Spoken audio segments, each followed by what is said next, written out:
जय जगन्नाथ माँ मान आज सुंदर कथाटीए मुंड कुंडे सारा आपण मान जो अड़ुआ बाल ताकू केबे आज्ञा बिक्री करंतु नाही।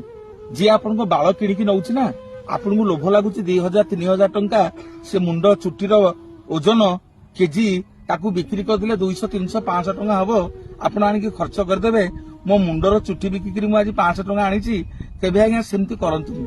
आपण जानिछन्ती ए चुटी की नेकी गोटे मनीष आज्ञा मंत्र तंत्र रे व्यवहार करिवो आपण को विभिन्न प्रकार रोग हबो आपण विभिन्न प्रकार विपद आपद रे पड़िबे आपण परिवार मध्ये बहुत विपद आपद रे पड़िबो विभिन्न प्रकार रोग हबो जो रोगर मध्ये निराकरण हबनी।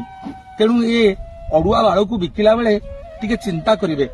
ए अड़ुआ बाळ जो माने बिक्री करंती तांको सबले अभाव अनाटन लागि रहे। ए अड़ुआ बाळ को जो माने बिक्री करंती लक्ष्मी सान्दाणी ताको भलो पांती नि आज्ञा भगवान जो सुंदर शरीर दैछंती ए जो चुटीरू टिके अड़ुआ चुटी बाहरिबो आम ताको साइड की गोटे जरी रखिकी चुटी किणला वाला को बिक्री करवा से 100 की 50 की 200 की 500 टका दबो ताकू आनिकी खर्च करदवा।